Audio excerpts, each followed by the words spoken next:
আজকে প্রথম আলো শিরোনাম করেছে অনুমতি ৩৩ কোটি ডিমের ১ বছরে এসেছে ১০ লাখ। এছাড়া জলবায়ু সংকটে বাংলাদেশ ১২০০ কোটি ডলার প্রয়োজন বছরে। টানেল ও মহাসড়কের টোলের বড় অংশ নিয়ে যায় ঠিকাদার, একটি রিপোর্ট করা। এছাড়াও রেড অ্যালার্ট জারির অনুরোধ, শেখ হাসিনাকে গ্রেপ্তারে চিঠি ইন্টারপোলকে। সরকারকে চাপে রাখতে চায় বৈষম্য বিরোধী ছাত্র আন্দোলন। আজকে দৈনিক কালবেলা শিরোনাম করেছে ঢাকায় ৮ ফ্ল্যাটের মালিক সিআইডির এসপি শামীমা। নির্বাচনের দাবিতে বিভাগীয় সমাবেশ করবে বিএনপি, সেই রিপোর্টটিও করা হয়েছে। এছাড়াও ইনকিলাব পত্রিকা শিরোনাম করেছে উন্মোচনের পথে হাসিনার গুম রহস্য। এছাড়াও বিশ্ব নেতাদের সঙ্গে প্রধান উপদেষ্টার সাক্ষাৎ, ট্রাম্পের নামে হাসিনার ফেক নিউজ, একটি রিপোর্ট করা হয়েছে। হাসিনার বিরুদ্ধে রেড অ্যালার্ট জারি করুন, একটি রিপোর্ট আছে। আজকে দৈনিক সমকাল শিরোনাম করেছে ৪৫,০০০ পুলিশের চেয়ার বদল, ডিসেম্বরের মধ্যে নির্বাচনী রোডম্যাপ চায় বিএনপি।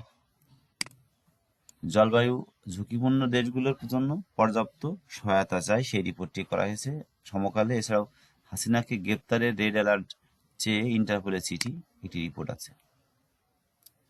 বিদেশি ঋণের বরাদ্দের নামে আসতে পারে অর্ধেক, একটি রিপোর্ট করা হয়েছে। আজকে দৈনিক কালের কণ্ঠ শিরোনাম করেছে চাকরিচ্যুতির গুম নির্যাতনের জীবন তছনছ, প্রশ্ন তুলে শেখ হাসিনা রোশনালে শত সেনা। আন্দোলনকারীদের হত্যা করছে নিরাপত্তা ও রাজনৈতিক কর্মীর, একটি রিপোর্ট আছে আজকের কালের কণ্ঠে। 10 বিভাগে সমাবেশ করার পরিকল্পনা বিএনপির। আজকে দৈনিক ইত্তেফাক শিরোনাম করেছে আলোচনায় নতুন 2 উপদেষ্টা, আগামী শুক্রবার থেকে বাড়বে কুয়াশা, একটি রিপোর্ট করেছে। প্রধান উপদেষ্টার আমন্ত্রণে আসছেন ফিফা প্রেসিডেন্ট। জলবায়ু ঝুঁকিপূর্ণ দেশ জন্য চাই পর্যাপ্ত সহায়তা, প্রধান উপদেষ্টা। আজকে দৈনিক যুগান্তর শিরোনাম করেছে রাজনৈতিক অস্থিরতা, বন্যা ও আস্থার সংকট, ঋণ প্রবাহে বড় পত্তন, সহযোগিতার আশ্বাস অন্তর্বর্তী সরকারকে, একটি রিপোর্ট করা হয়েছে। বিএনপি সমাবেশ করবে 10 সাংগঠনিক বিভাগে। আজকে দৈনিক বাংলাদেশ প্রতিদিন শিরোনাম করেছে হাসিনাকে গ্রেপ্তারে চিঠি, ইন্টারপোলকে রেড অ্যালার্ট জারির অনুরোধ, বিএনপি টার্গেট নির্বাচন, এটি রিপোর্ট করা। ছাড়াও জামাত ৩০০ আসনে চূড়ান্ত করছে প্রার্থী, ঢালাও মামলায় সরকার বিব্রত, সেই রিপোর্টটিও আজকে বাংলাদেশ প্রতিদিন করেছে।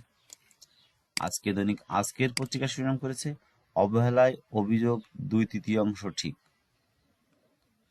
এছাড়াও ইজতেমার মাঠে সাতপন্থীরা এলে ঢাকা অচলের হুমকি, একটি রিপোর্ট করা হয়েছে। আজকে দৈনিক মানব কণ্ঠ শিরোনাম করেছে হাসিনাকে গ্রেপ্তারে ইন্টারপোলে রেড নোটিশ চাই প্রসিকিউশন, কেন্দ্র চালায় মন্ত্রিপরিষদ, স্থানীয় সরকারের রাষ্ট্রপতির শাসন, একটি রিপোর্ট করা হয়েছে। এছাড়াও পৃথিবীকে রক্ষায় কার্বন নিঃসরণ কমিয়ে আনতে হবে, এটি রিপোর্ট করা হয়েছে। আজকের আমাদের সময় শিরোনাম করেছে শেখ হাসিনাকে গ্রেপ্তারে ইন্টারপোলের চিঠি। এছাড়াও 4 মাসে 56,000 কোটি টাকা ছাড়ল ব্যাংকের ঋণ, ওবায়দুল কাদেরের দায়িত্ব নিচ্ছে না কেউ, এটি রিপোর্ট করা হয়েছে। তো এই ছিল মূলত আজকে ঢাকা থেকে প্রকাশিত জাতীয় দৈনিক পত্রিকাগুলো শিরোনাম। অনুরোধ থাকবে যারা আমাদের চ্যানেল নতুন তারা চ্যানেলটি অবশ্যই সাবস্ক্রাইব করবেন।